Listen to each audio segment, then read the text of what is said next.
My family cut me out of Christmas for not having kids, so I took a 5-star escape that turned their perfect holiday into my sweet revenge. I had been waiting all week for the call that usually came without hesitation.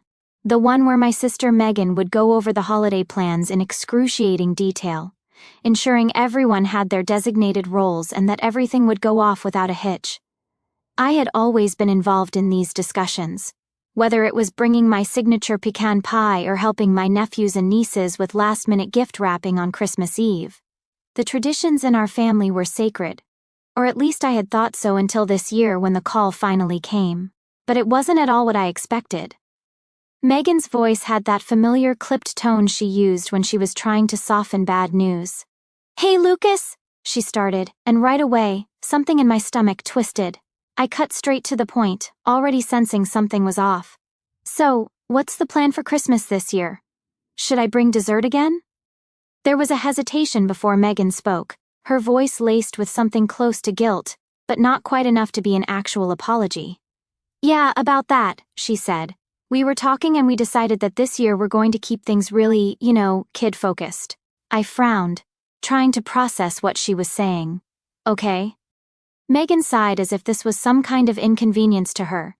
"It's just with the kids getting older, they're more into their own traditions, and we just felt like it would be easier if it was just immediate family, parents and kids, that kind of thing." The words hit me like a slap across the face. Immediate family. As if I wasn't part of it, as if I was some distant relative they barely saw once a year instead of the person who had helped raise their kids, babysat at the last minute, and spent years making sure that every holiday was as special as it could be. "So, what does that mean exactly?" I asked, my throat suddenly dry. Another sigh. "It just means that this year we're trying something different. It's not personal, Lucas. It's just you wouldn't really understand, It's different when you have kids." I felt something inside me snap, something raw and bitter that had been sitting there for years, but had never fully surfaced until this moment. "I wouldn't understand," I repeated, my voice sharper than I intended. "Are you seriously telling me that because I don't have kids, I don't belong at Christmas with my own family?" "That's not what I'm saying," Megan said quickly, but there was no conviction in her voice. "That's exactly what you're saying," I shot back, my anger rising. "I've been part of every Christmas since the beginning. I've done everything for those kids, and now suddenly, I'm not qualified to celebrate with you." Megan's tone turned defensive. "Lucas, don't make this a big deal. It's just 1 year, and we just want to focus on family." I let out a bitter laugh. "Family? And what am I then, some outsider? Because last I checked, I was the one who stayed up wrapping presents with you while your husband was asleep on the couch. I was the one who made sure your kids had matching Christmas pajamas." "But sure, Megan, I don't understand what family means." "Lucas," she said, a warning in her voice, but I was done. "You know what? Fine," I said, forcing my voice to stay even. "Have your little kid-focused Christmas. I hope it's everything you want it to be." Megan started to say something else, but I didn't wait to hear it. I ended the call and threw my phone onto the couch, my hands shaking with a mixture of anger and disbelief. For a few minutes, I just sat there staring at the wall, my thoughts racing. Was this really happening? Had I really just been kicked out of my own family's holiday traditions because I didn't have kids? The injustice of it all made my blood boil. I had never once thought that my worth in this family was tied to whether or not I had children, but apparently to them it was. Apparently my contributions didn't count. The fact that I had given years of my time, my effort, and my love meant absolutely nothing. Fine. If that's how they saw it, then I wasn't going to sit around feeling sorry for myself. If they didn't want me at Christmas, then I'd go somewhere I did. I grabbed my laptop and opened a travel booking website, my fingers flying over the keyboard as I searched for destinations. I refused to sit in my apartment, stewing in resentment, letting their decision ruin my holidays while they laughed, exchanged gifts, and indulged in their self-righteous little version of what family was supposed to be. I was not going to be that pathetic, left-out relative who sat alone with a microwave dinner pretending the holiday season didn't exist.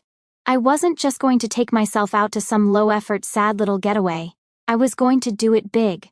If they were so certain that I wasn't part of their picture-perfect Christmas, then I would give myself something better than anything they could imagine.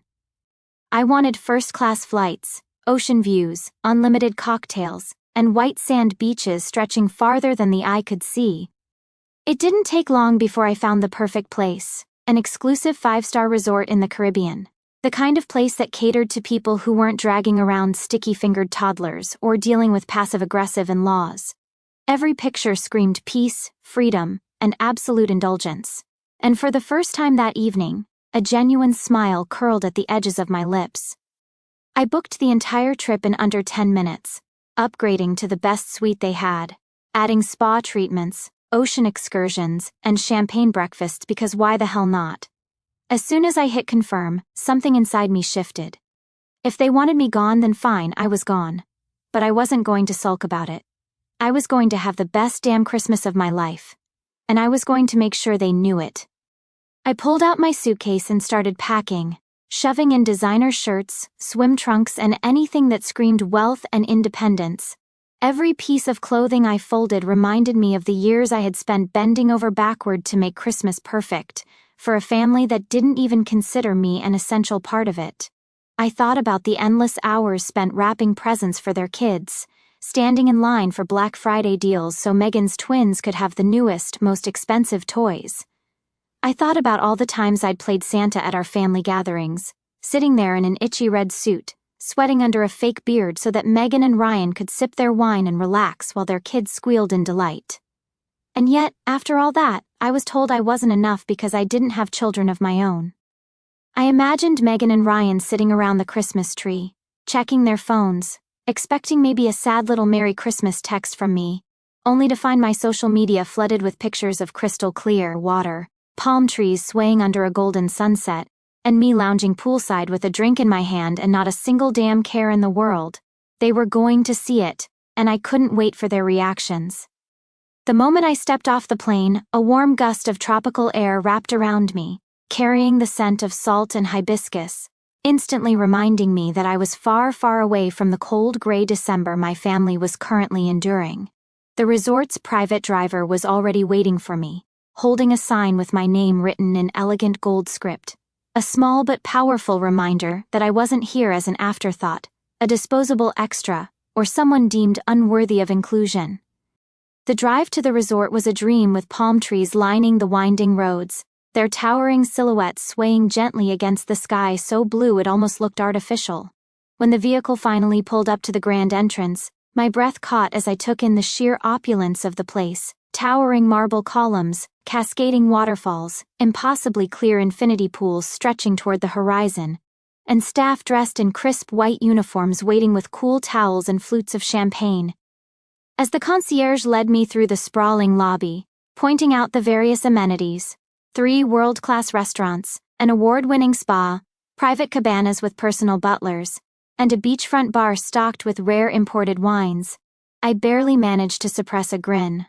While Megan and Ryan were probably knee-deep in wrapping paper, trying to control screaming children and pretending to enjoy another chaotic, stress-filled family Christmas, I was here sipping champagne before I had even checked into my suite. When the doors to my room swung open, revealing a penthouse-sized space with floor-to-ceiling windows overlooking the ocean, a sprawling king-size bed draped in the softest Egyptian cotton sheets, and a private plunge pool just steps away from a sun-drenched terrace, I knew I had made the right decision. I wasted no time slipping into swim trunks, draping a linen shirt over my shoulders and making my way down to the adults-only infinity pool where servers glided effortlessly between guests, balancing trays of handcrafted cocktails and fresh seafood platters. I sank into the warm water, letting my body relax for what felt like the first time in months. As the bartender placed a perfectly chilled mojito in my hand, I knew exactly what I had to do next. Reaching for my phone, I angled the camera just right, capturing the golden hues of the setting sun as it dipped below the horizon, the endless expanse of turquoise water stretching out before me. The photo was breathtaking, a picture-perfect moment of peace and indulgence. Without hesitating, I typed out the caption, "Family is overrated." This view, however, flawless. The second I hit post, I set my phone down, leaned back against the smooth stone edge of the pool, and took a slow sip of my drink.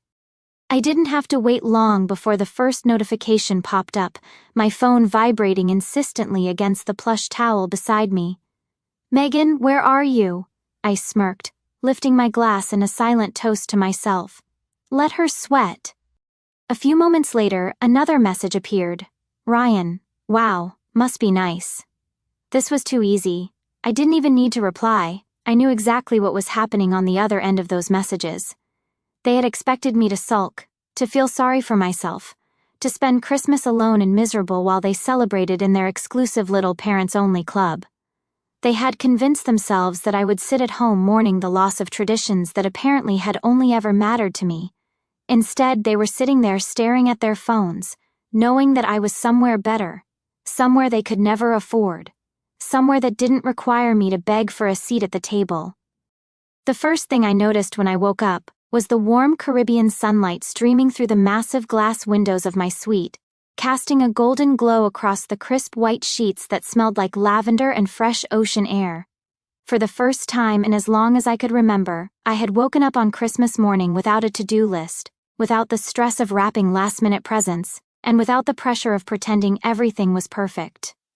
Reaching for my phone, I expected to find a few casual holiday greetings, but instead, I was met with an overwhelming flood of missed calls and text messages, each notification stacking on top of the last like a desperate tangled web of emotional manipulation.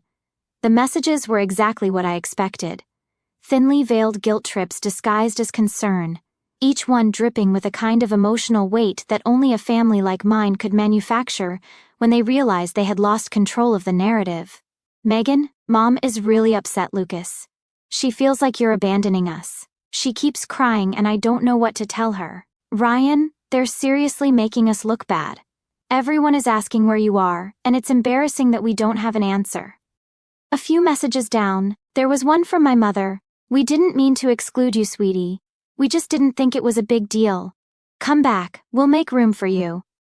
I let out a sharp, humorless laugh as I tossed my phone onto the bed beside me. Now they cared.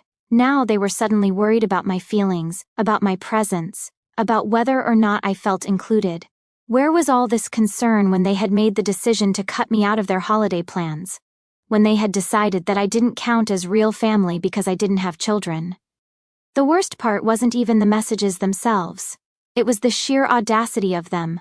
The way they had twisted the entire situation to make it seem like I was the one in the wrong, as if I had been the one to reject them instead of the other way around. They weren't upset because they had hurt me, because they had made me feel like an outsider in my own family. They were upset because my absence had created an inconvenience for them, because people were asking questions they didn't want to answer, because my decision to remove myself from their perfect little picture had ruined the image they wanted to project to the world. I picked up my phone again, scrolling through the rest of the messages with growing amusement, shaking my head at how predictable they all were. Megan was playing the role of the concerned sister, trying to convince me that Mom was devastated, hoping I'd feel guilty enough to drop everything and come running back just to ease her conscience. Ryan, on the other hand, had gone straight for the selfish approach, making it all about his embarrassment. And then there was my mother, whose message was perhaps the most infuriating of them all. "We didn't think it was a big deal." That was the part that stung the most. The quiet confirmation that my absence hadn't even registered as something worth reconsidering until it had started to cause them problems. For a brief moment, a part of me considered calling my mother back, considered allowing myself to be pulled back into the familiar cycle of guilt and obligation. But then I thought about the years of being taken for granted, the countless Christmases I had spent bending over backward to make their lives easier while getting nothing in return. And suddenly, the decision didn't seem so difficult after all. I placed my phone face down on the nightstand, ignoring the vibrating notifications as another round of messages poured in, and instead, I turned my attention to the room service menu sitting beside me. If they wanted to spend their Christmas morning obsessing over where I was and why I wasn't groveling for a seat at their table, that was their problem. The sun was high in the sky by the time I finally pulled myself out of bed, stretching lazily as the scent of fresh brewed coffee and tropical flowers drifted in through the open balcony doors. As I reached for my phone out of pure habit, my screen was still flooded with unread messages and missed calls. But one notification stood out among the rest. A long rambling text from Megan. I hesitated for a moment, considering the possibility that whatever she had to say wasn't worth the energy it would take to read it. But curiosity got the better of me, and before I could stop myself, I had already tapped the message open. Look, Lucas, I know you're mad, and I get why, but I really think you're blowing this whole thing out of proportion.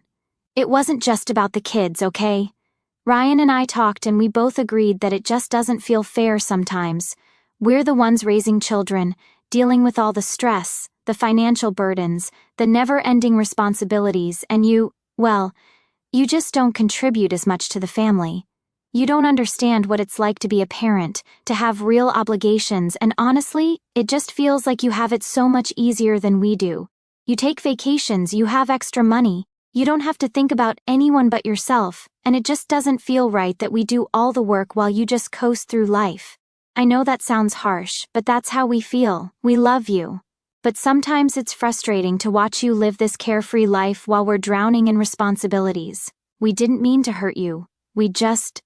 I don't know. We thought maybe it was time for you to realize that family means sacrifice. Hope you can understand. I stared at the screen, my fingers tightening around the phone as a slow, simmering anger spread through me. So that was it then. It had never really been about the kids at all. Never about traditions or space or anything remotely justifiable. They hadn't excluded me because I wasn't a parent.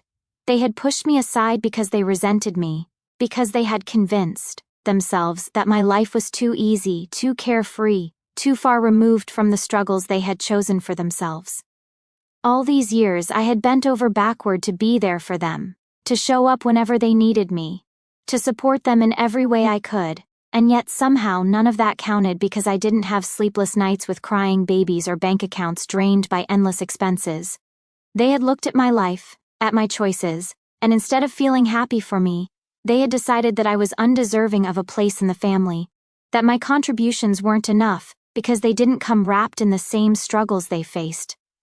I swallowed the bitter taste rising in my throat, my mind racing with every memory of the times I had sacrificed for them, the babysitting, the gifts, the holidays spent making sure their children had the best experiences possible, the years of being treated like the family's personal support system, always expected to be available, but never truly included. I needed to talk to someone, needed to hear a voice that wasn't laced with self-pity or disguised manipulation. So, without thinking, I scrolled through my contacts until I found the one person I knew would give me the truth without sugarcoating it.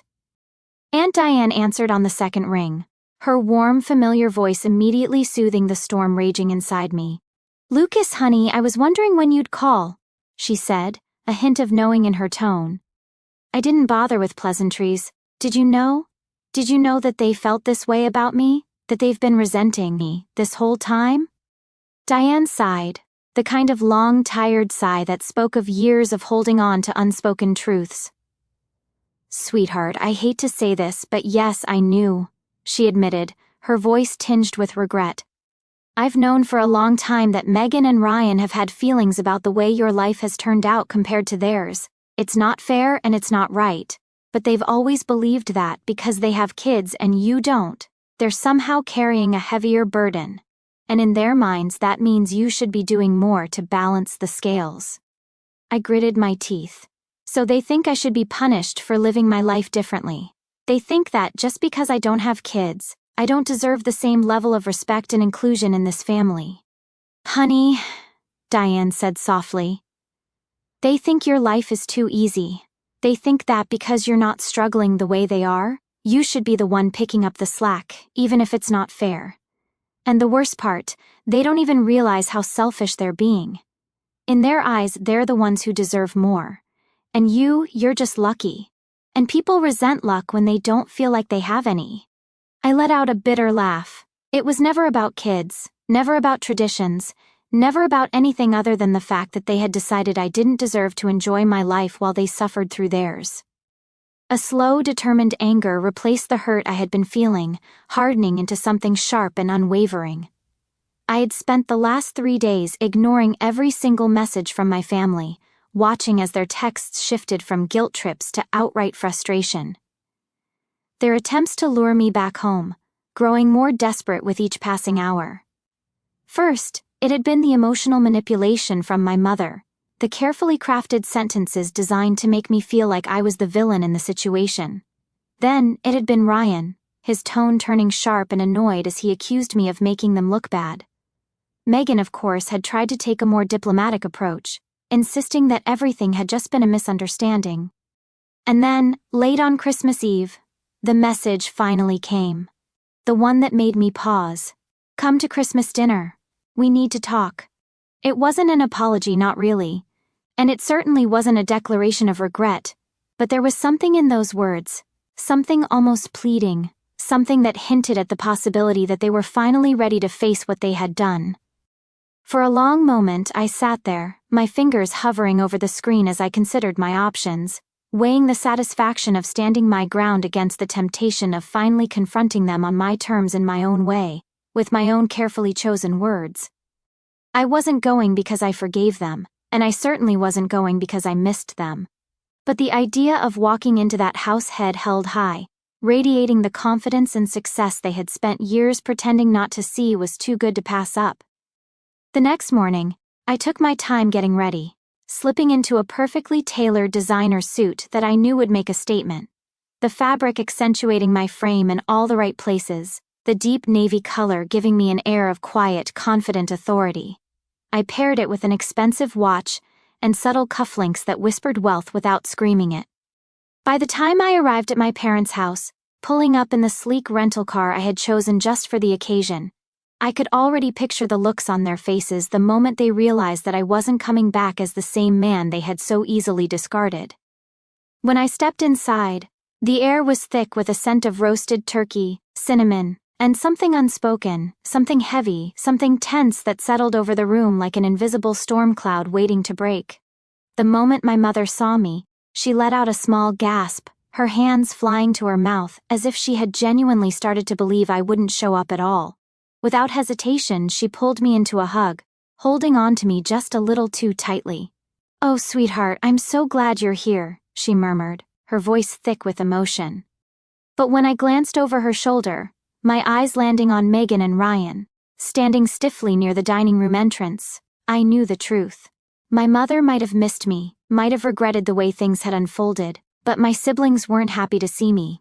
They were nervous.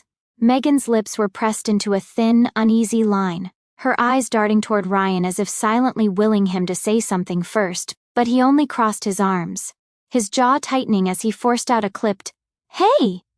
I smiled, slow and deliberate, letting the silence stretch just a second too long before responding. "Hey," I said, my voice light, unconcerned, making it painfully clear that I wasn't here to beg for their approval. My father cleared his throat, stepping forward in an attempt to break the unbearable tension that had settled over the room. "Let's eat," he said, his voice gruff but forced, as if trying to pretend that everything was perfectly normal. I didn't move right away, letting the weight of the moment sink in, letting them all feel the shift in power. The way the ground beneath them had changed, the way I was no longer someone they could control or diminish. Then, finally, I stepped forward, letting my shoes click against the polished hardwood floor as I made my way toward the dining table, taking my seat with a kind of effortless confidence that told them exactly what they needed to know. The tension at the dinner table was thick enough to cut with a knife, pressing against the room like an unseen force, heavy and suffocating, filling every corner with the weight of words left unsaid. Silverware clinked against fine china. Glasses were lifted and set down with just a little too much force, and every polite smile felt stretched too tight, barely concealing the discomfort simmering just beneath the surface. My mother was doing her best to keep the conversation light, asking about the food, complimenting the turkey, making comments about how the grandkids were growing up so fast, but nobody was really listening. Megan and Ryan kept shooting each other glances, silent messages passing between them as if trying to figure out how to handle me, as if trying to decide whether to address the elephant in the room or pretend that it didn't exist. I didn't say much at first, letting them squirm, letting them feel the weight of their own choices, letting them sit with the knowledge that I hadn't come crawling back in defeat, but had arrived stronger, more composed, and completely unfazed by their sudden attempts at forced reconciliation. And then, just as I expected, Ryan finally broke the silence, his voice dripping with forced casualness, his words carrying just enough of an edge to make it clear that he hadn't let go of his resentment. "So, Lucas," he said, leaning back in his chair, smirking just slightly. "How's your little solo trip? Must have been lonely spending Christmas all by yourself in some fancy hotel." I didn't even blink at the condescension laced in his voice. Instead, I set my glass down, smiled, and answered in the most nonchalant voice I could muster. "Not at all," I said, tilting my head slightly. "It was actually the best holiday I've ever had. First-class flights, champagne breakfasts, ocean views, massages every morning, absolute peace. Honestly, I can't believe I didn't do it sooner." The words landed exactly the way I intended, hitting Ryan square in the ego, making Megan's shoulders go stiff, making my mother pause mid-bite, her expression torn between discomfort and something almost resembling admiration. For a brief second, nobody spoke, the weight of my statement hanging in the air like an unexpected slap. Until finally Megan scoffed, shaking her head, her tone sharper than before. "Must be nice," she muttered, her lips curving into a tight, bitter smile. "Having money to waste on something like that." That was it. I let my fork drop onto my plate with a sharp clink, the sound cutting through the strained atmosphere like a warning shot, my patience snapping in an instant, the simmering anger I had kept at bay finally rising to the surface. Slowly, deliberately, I turned my gaze toward Megan, watching as she shifted uncomfortably, clearly regretting opening her mouth, but not quite willing to back down. "Waste," I repeated, my voice dangerously calm, my eyes locking onto hers with a steadiness that made her falter. "You think I wasted money on myself?" "That's funny, Megan. Because I don't remember you or Ryan ever thinking it was a waste when I was spending thousands of dollars every year on your kids. Birthdays, Christmases, babysitting, last-minute emergencies, expensive gifts, paying for things you couldn't afford because you needed help. I've spent years putting this family before myself, and not once did either of you ever say, 'Maybe Lucas shouldn't have to do all of this alone.' But now that I finally do something for myself, suddenly, it's a waste." Silence. Not just a regular silence, but a deep, suffocating, tension-filled silence. The kind that stretches too long. The kind that makes people shift in their seats. The kind that forces everyone to reckon with an uncomfortable truth they had been trying to avoid. I exhaled slowly, leaning forward slightly, my voice lower now, steadier, filled with something colder, something sharper. "Maybe you're right," I said, my tone thoughtful, my words deliberate. "Maybe I don't understand what it's like to be a parent. But you know what? You don't understand gratitude. You don't understand what it's like to have someone in your corner, someone who gives without expecting anything in return, someone who shows up for you time and time again, only to be told they don't belong when it's no longer convenient." Megan swallowed hard, her eyes darting to Ryan, looking for support, for backup, for anyone to say something that would turn the situation in her favor. But Ryan wasn't looking at her. He was staring at his plate, face blank, refusing to meet my gaze. I pushed my chair back slightly, not enough to get up just yet, but enough to let them know that I could leave if I wanted to. That I wasn't trapped here, that I didn't need their approval. I've spent my whole life trying to be a good brother, a good son, a good uncle, and all it got me was a family that only values me when I'm useful, I continued, my voice steady, my anger no longer raw, but refined, precise, controlled. "So if you're expecting me to feel bad for finally putting myself first, you're going to be waiting a long time." For the first time all night, my mother spoke, her voice soft, careful, as if afraid of making things worse. "Lucas, honey, we never wanted to make you feel like you weren't part of the family." I let out a slow, humorless laugh, shaking my head, pushing my chair back fully now, standing up, looking down at them at this table, at this entire dynamic that I had spent years trying to hold together, only to realize it had never truly included me. You didn't have to say it, I replied simply, gathering my things, my voice clear, unwavering. You showed me.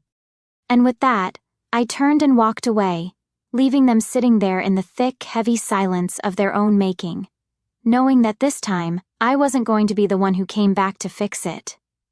I walked out of that dining room with my head high, my footsteps slow and deliberate, feeling the weight of every single word I had spoken still hanging thick in the air behind me. I didn't bother looking back, didn't give them the satisfaction of seeing hesitation in my face, didn't allow myself even a flicker of doubt about whether or not I had done the right thing. The cold December air bit at my skin as I stepped outside, my shoes clicking against the icy pavement, the sky stretching dark and endless above me. Somewhere in the distance, I could hear the muffled sounds of Christmas music from another house, the soft hum of car engines as people drove to their own holiday gatherings, the distant laughter of a family that didn't belong to me. As I slid into the car and shut the door behind me, my phone buzzed against the leather seat. It was Ryan, and his message was as dismissive and condescending as I had expected it to be. You're being dramatic. You always make everything about you. I exhaled a slow, humorless laugh, shaking my head at how utterly predictable he was, how easily he fell back on the same tired deflections, the same refusal to take responsibility for anything, the same unwillingness to see past his own narrow, self-centered perspective. But then, just as the temptation to let it go entirely settled over me, another message popped up. This one from my mother, her words simple, but carrying a quiet weight. I'm sorry. You deserved better. I read the words twice, letting them sink in, feeling something shift inside me, something small but undeniable, something that wasn't quite forgiveness, but wasn't entirely bitterness either. I had waited years to hear those words, had spent more holidays than I cared to admit, wishing for some kind of acknowledgement that my role in this family had been more than just a convenient extra, that I had given more than they had ever recognized. I didn't respond. Not yet, because I wasn't ready to. Instead, I tossed my phone onto the passenger seat and started the car, letting the warmth of the heater spread through my fingers, as I pulled away from the house without so much as a backward glance. I drove back to my hotel, the lights of the city blurring through windows fogged with my breath. The Christmas decorations that had seemed so cheerful just days ago now felt hollow somehow, like promises no one intended to keep. But I wasn't sad, not really. I felt strangely light, as if I'd set down a burden I'd been carrying for so long I'd forgotten it was there. Back in my suite, I kicked off my shoes and loosened my tie, exchanging the designer suit for the plush hotel robe. I poured myself a generous glass of whiskey from the bottle I'd ordered earlier and stepped out onto the balcony. The night was clear, stars scattered across the sky like diamonds on black velvet.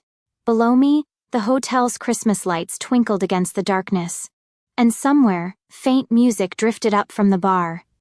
For the first time in years, I didn't feel the pressure to make anyone else's holiday perfect. I didn't have to worry about whether the gifts were enough or if the decorations were just right. I didn't have to smile through passive-aggressive comments or pretend that being treated like an afterthought didn't hurt. Tonight, there was just me, this moment, and the surprising realization that it was more than enough. I had just stepped out of a long, luxurious shower when my phone buzzed. It was Aunt Diane.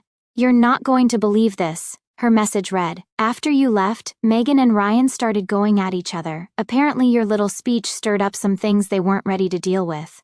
Ryan called Megan a spoiled brat who always played the victim. Megan snapped back that Ryan was lazy and entitled, and before you know it, they were screaming at each other in front of the entire family. Your dad had to step in to break it up, and your mom started crying about how the holidays were ruined. I thought you'd like to know that in the end they destroyed their own perfect Christmas without any help from you. I settled onto the balcony lounger with a glass of whiskey, a quiet knowing chuckle escaping my lips as I imagined the chaos that must have unfolded. For years I had been the one holding everything together, smoothing over their fights, fixing the damage, making sure the holidays stayed peaceful, even when tensions ran high.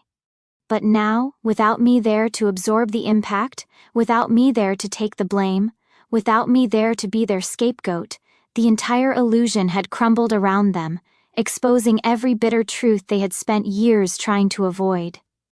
I wasn't the problem. I had never been the problem.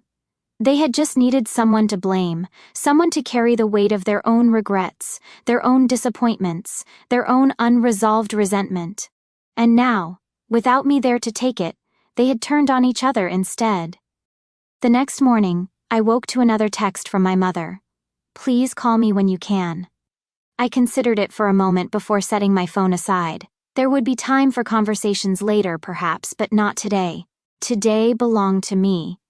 I ordered breakfast to my room, fresh fruit, warm croissants, and the best coffee I'd had in years. After breakfast, I booked myself a spa day, a massage, facial, and grooming session that left me feeling renewed in a way I hadn't experienced in years. As I walked along the beach that evening, watching the sunset paint the sky in shades of gold and crimson, I realized something profound. For my entire adult life, I had measured my worth by what I could give to others, how I could support them, how I could make their lives easier. I had never stopped to consider that I deserved the same care and consideration I had so freely given. I lifted my phone and snapped a picture of the sunset. But this time, I didn't post it online. This moment was just for me. I smiled to myself, feeling the warm sand between my toes and the gentle ocean breeze on my skin for the first time in a long time. I didn't feel like I was missing anything. I didn't feel excluded. I didn't feel abandoned. I felt free.